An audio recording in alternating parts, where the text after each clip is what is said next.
Bienvenidos a Cruce Palabras por Telesur. Soy Luis Hernández Navarro y hoy nos acompaña en el estudio Diego Sorno. Diego, además de amigo de este programa, es un gran periodista, cineasta, autor de un documental que da cuenta de la travesía zapatista a través del Atlántico, desde el sureste mexicano hasta España, y la llegada de los zapatistas para la reconquista de Europa, titulado La Montaña. Diego, muchas gracias por estar con nosotros. Gracias a ti, Luis, encantado de verte y de estar aquí contigo. Diego, ¿cómo nace la idea de hacer un documental sobre esta aventura? Bueno, como tú sabes, el zapatismo hacia finales de 2020 lanza una declaración por la vida que suscriben miles de personas y de organizaciones y colectivos de todo el mundo, prácticamente tratando de marcar un horizonte pues de lucha para los próximos años por venir. Ya estábamos en ese entonces con la pandemia a cuestas, ¿no? Y los zapatistas en 2021 pues anuncian que como parte del seguimiento a esa declaración por la vida van a iniciar una travesía por los 5 continentes, empezando por Europa, ¿no? Pues yo suscribí esa declaración por la vida y soy un periodista pues que fue adherente a la otra campaña y que he tratado de seguir, de acompañar el zapatismo pues desde la trinchera que me toca, que es la del periodismo, y fui siguiendo toda esa iniciativa, todo ese anuncio, ese proceso. En medio de eso recibo la invitación pues para acompañar al Escuadrón 421, que digamos es la delegación marítima con la que inicia esta travesía por los 5 continentes que aún está pues vigente el zapatismo.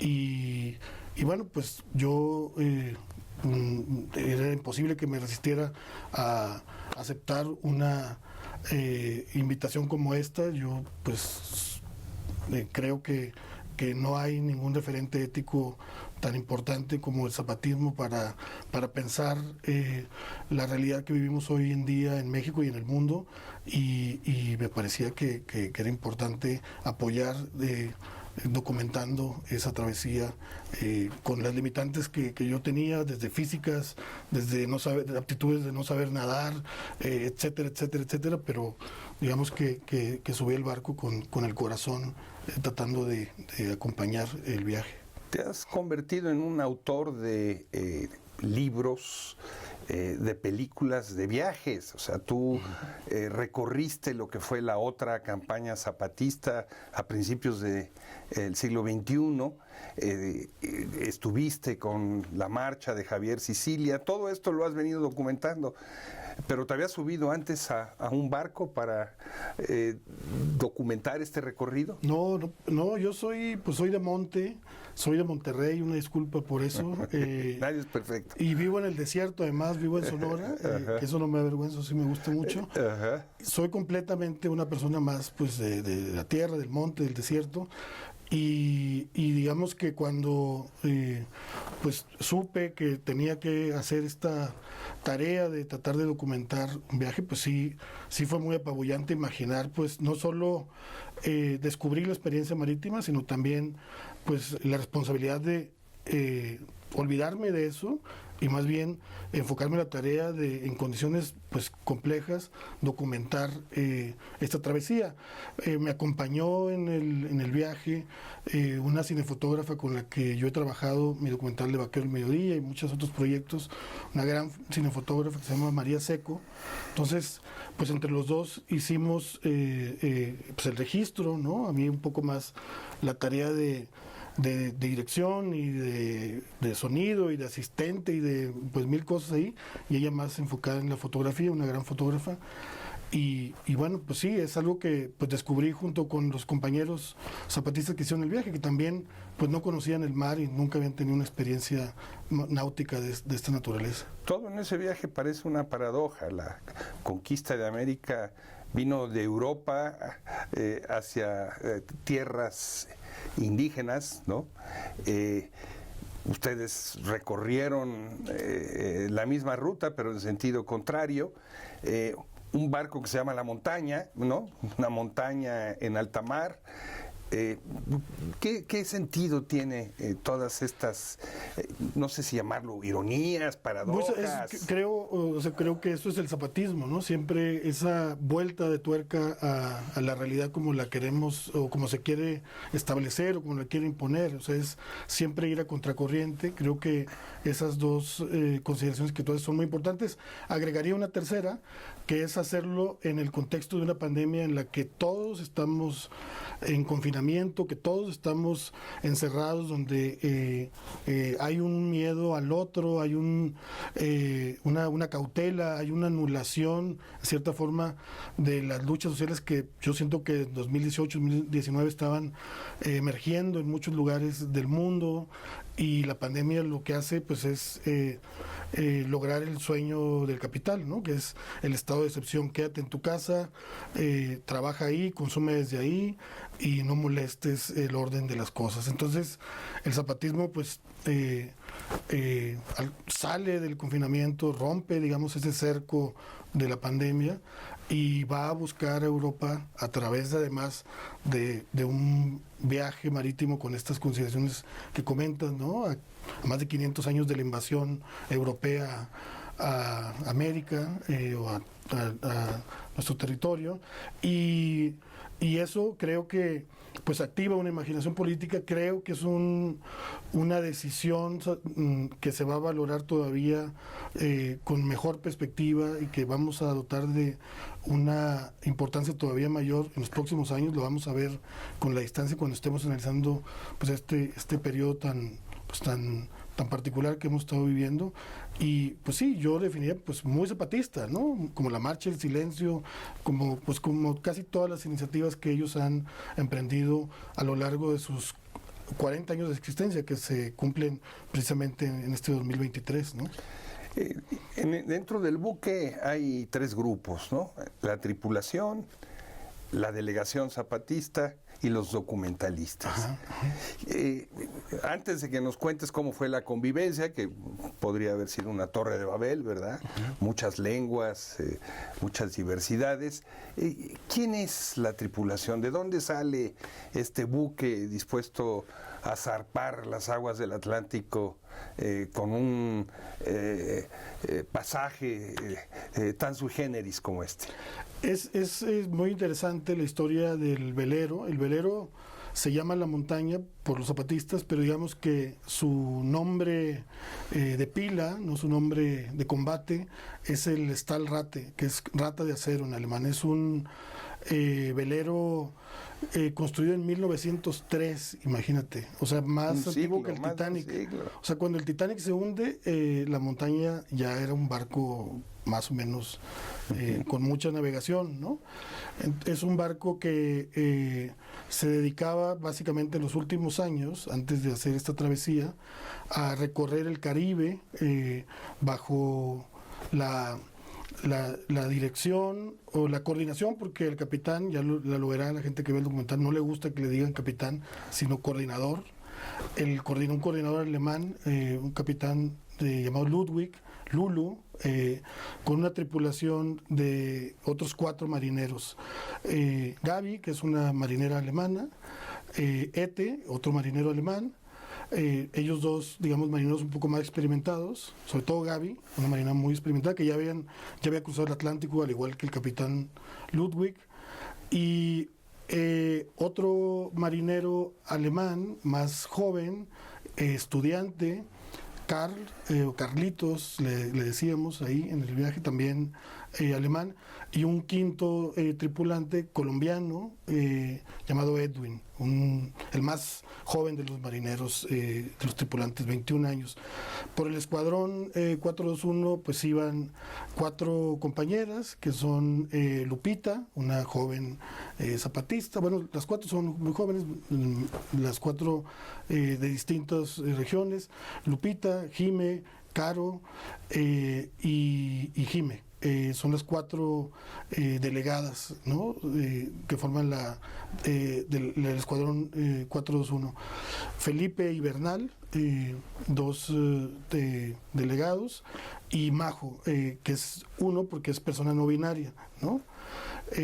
Y María Seco y yo. Iba también Javier Elorriaga como equipo de apoyo, ¿no? O enlace de los zapatistas, que lo anuncian también en un comunicado que emitieron. Y éramos los 5 navegantes, digamos, ¿no? de la montaña.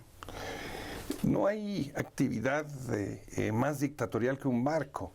O sea, ahí se tienen que dar órdenes, las órdenes se tienen que seguir. Cuando uno piensa en el mundo del zapatismo, lo que se imagina son debates, consensos.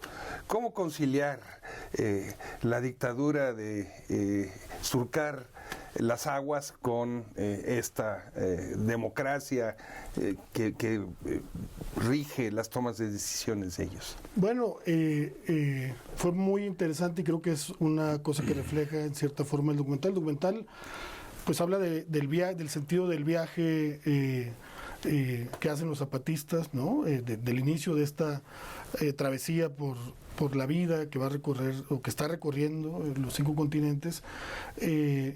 Pero también en cierta forma pues al documentar el día a día da cuenta precisamente de esta interacción, ¿no? Donde pues el capitán, como te digo, no dejaba que le dijéramos capitán, sino que era un coordinador, y había más bien una organización donde los 15 navegantes pues teníamos que trabajar en el barco, en la vida del barco durante los 52 días que estuvimos a bordo, pues turnándonos en guardias desde vigilando, digamos, la navegación, limpiando el motor del velero, porque es un motor velero, haciendo la comida, limpiando los baños. O sea, había un trabajo rotativo durante los 52 días, ¿no? Donde pues creo que se reflejaba en cierta manera la mínima coordinación horizontal para poder sacar adelante pues un viaje que no fue fácil. O sea, cruzar el Atlántico en un velero de más de 100 años de antigüedad, hasta el final me di cuenta, la verdad, o sea, estando ahí, pues para mí era algo que estaba sucediendo, pero ya en perspectiva, ya hablando con más personas, pues sí, me doy cuenta de que no era una travesía necesariamente fácil, ¿no? No era el yate de Onassis. Para nada. ¿Te parece? Pero era mucho más entrañable seguramente que ese yate de Onassis. Me lo puedo imaginar. ¿Te parece, Diego, si vamos a una pequeña pausa? Por supuesto. Amigos, amigas, no se vayan, volvemos en muy breves instantes.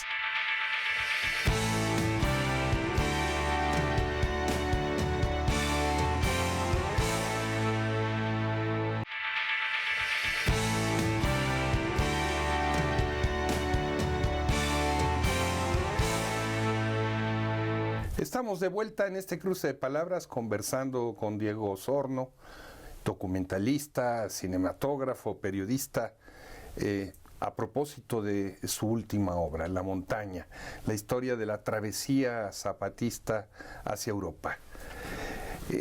Diego, ¿cómo grabar 24 horas al día? O sea, diera la impresión de que en un buque tan pequeño como es este velero, no debe haber suficiente hechos como que destaquen para estarlos captando con la cámara y luego montarlos en un documental.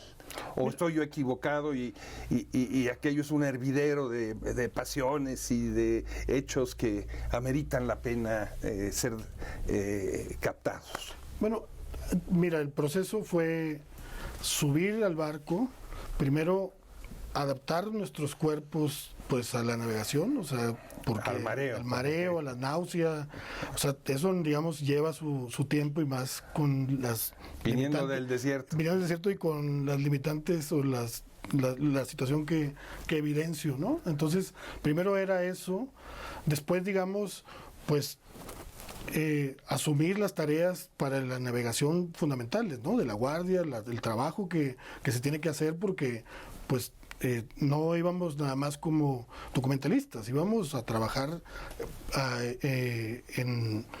en las necesidades que el barco tiene para poder hacer la travesía.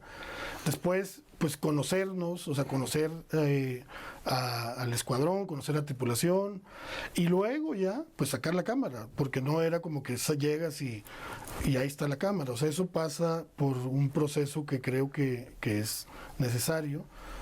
Obviamente la tarea que nos tocaba a nosotros era documentar, ¿no? Los 7 zapatistas que venían de caracoles distintos, que tienen edades y experiencias distintos, pero que representan la vida cotidiana de las comunidades zapatistas. Es un viaje por la historia del zapatismo, es un viaje para entender el zapatismo más allá del alzamiento armado, ¿no? Que es como fuera de cierta gente que tiene un interés como genuino en el zapatismo, no por las modas que haya representado en su momento, sino que ha trascendido la moda zapatista y que ha querido entender lo que ocurre en las comunidades.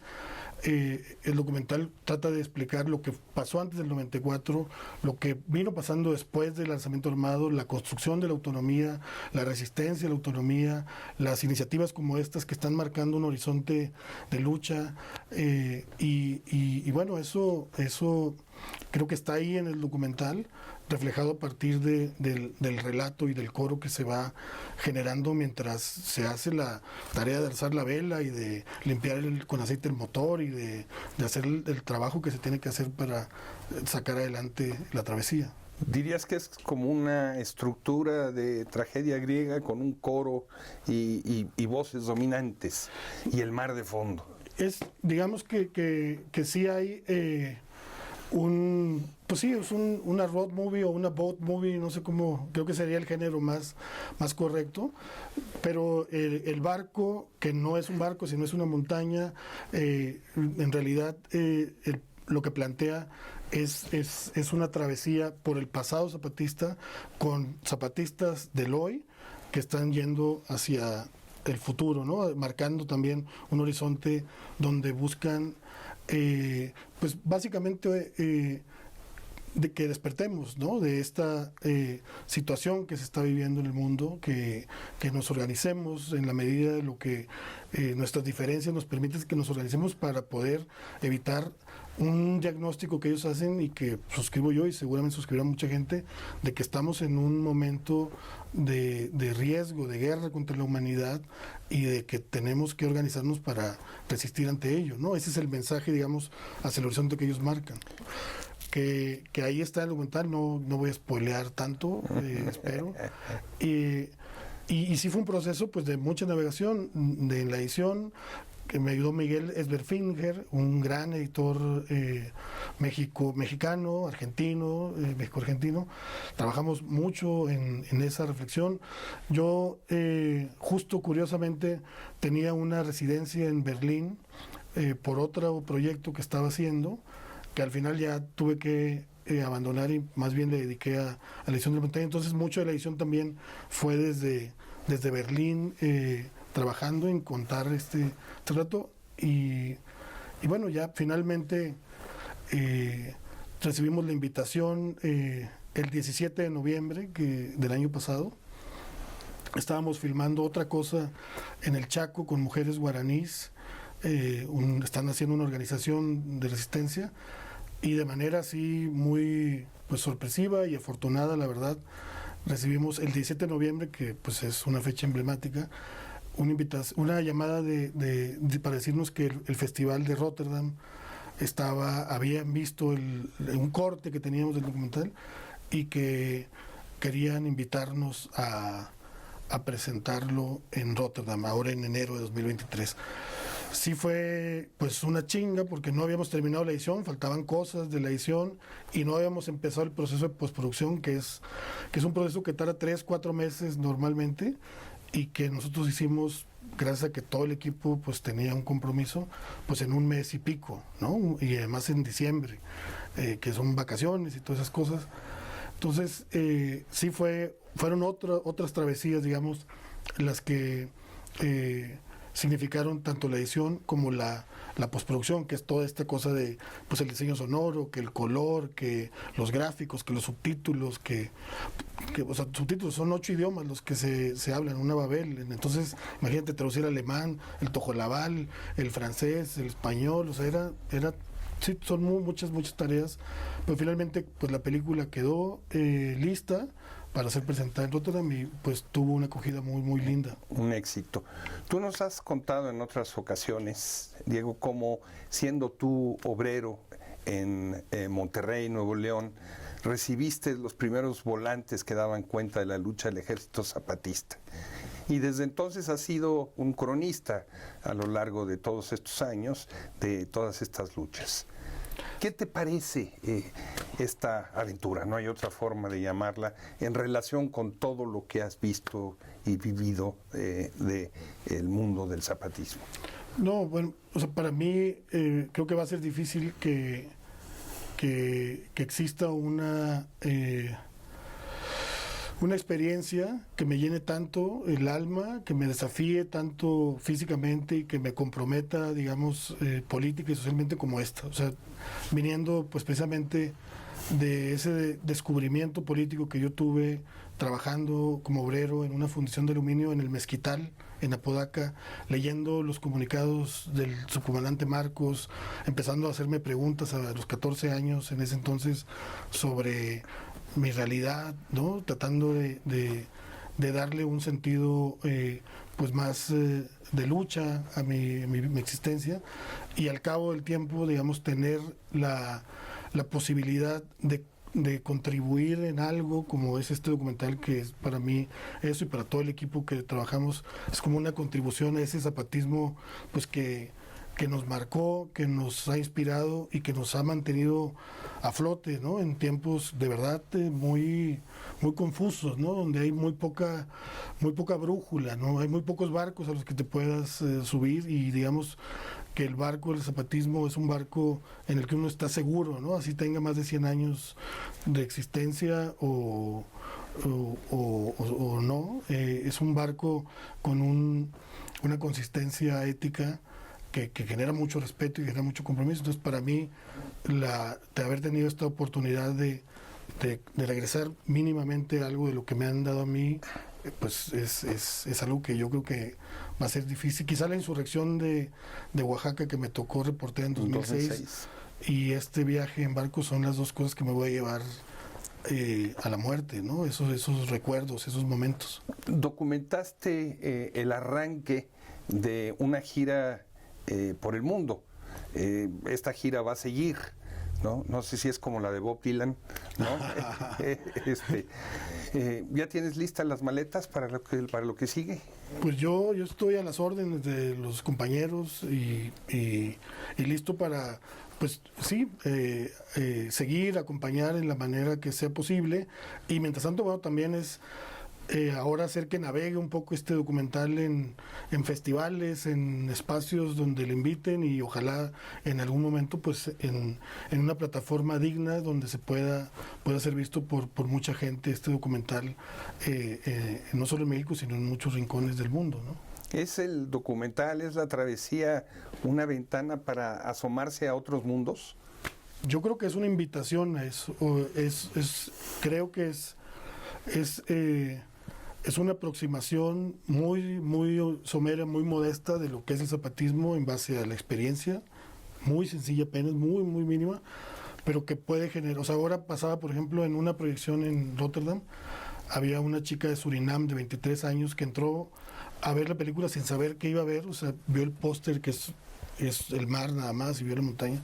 Entró, no tenía ningún contexto, y entonces ella descubrió al zapatismo ahí. Estaba como muy al final en la sesión de preguntas y respuestas preguntando mucho, y quiénes son y por qué no sabemos más de ellos y qué importante es lo que están haciendo. Salí de la función, íbamos a una marcha, una protesta por los cineastas iraníes que están siendo condenados, y iba ella ahí y seguía hablando del zapatismo. Luego yo tenía que ir a ver una película del Santo que pasaron, hay una película remasterizada del Santo que pasaron en Rotterdam, el famoso luchador mexicano, y ella seguía ahí, se estaba sentado conmigo y hablando, y decía, y la conexión de Santo con el zapatismo, y Creo que es un mínimo, una invitación a descubrir el zapatismo para quienes no lo conocen en México y en otros lugares del mundo. Es también una invitación a recordar el zapatismo más allá de los tópicos comunes, de los equívocos que luego se han generado. Creo que al ver el documental uno se da cuenta de la coherencia que tiene el zapatismo y, por ejemplo, en la disputa política que hay aquí, supera todas estas cosas de que si le hicieron el juego a no sé quién, que si están con no sé quién, y se ve la coherencia. Y por otro lado, es un planteamiento que es el planteamiento de ellos, y yo nada más trato de documentar, pues es de replantear, de rehacer el mundo. O sea, hay que rehacer este mundo, que eso es lo que básicamente están buscando plantear con esta travesía que empezaron y que van a seguir realizando por los 5 continentes. La insurgencia zapatista se anidó en la montaña. Sí. ¿Esta montaña da origen a otra insurgencia? Yo creo que hay algo ahí para la sensación que yo tenía en el barco y después en la edición y demás, es justo que esta decisión del zapatismo de romper, digamos, el cerco que no es poca cosa por el nivel, digamos, de decadencia y de presión que están realizando los grupos paramilitares. Ahora, por ejemplo, este grupo Nueva Generación en Chiapas cercando las comunidades y tratando de minar la vida de los pueblos originarios. O sea, romper ese cerco no es poca cosa. Haber seguido creciendo, los zapatistas, tú sabes, han aumentado el número de sus caracoles, y hacerle un planteamiento de llevar una semilla de resistencia a Europa, jugando con el flujo histórico, digamos, del viaje de la invasión de hace 500 años, pues no me parece pues algo tan desafiante como el alzamiento de 1994, ¿no? Algo que busca romper una lógica de claudicación que había en 1994 para muchas luchas, y que me da la impresión que ahora también hay esa renuncia, hay esa resignación de que ya no se puede hacer nada, de que estamos sometidos. Entonces el zapatismo hace esto, y yo sí creo que ahí hay una correspondencia, y ojalá que se valore pues con mucha justicia dentro de unos años el significado que tuvo que tiene esta decisión. Los zapatistas rebautizaron Europa. ¿Va en serio? Yo creo que sí. Han sembrado desde el mismo viaje en sí una semilla, ¿no? de resistencia, de esperanza, y bueno, ya será cuestión de cómo se cuida esa semilla allá en Europa, cómo se riega, cómo se atiende, y de ver cuándo y cómo germina, ¿no? Pero no tengo la menor duda de que va a germinar. Diego Osorno, muchísimas gracias por acompañarnos hoy. Gracias a ti, querido. Amigos, amigas, muchísimas gracias por estar con nosotros en este cruce de palabras. Ya saben, los esperamos la semana que viene aquí por Telesur.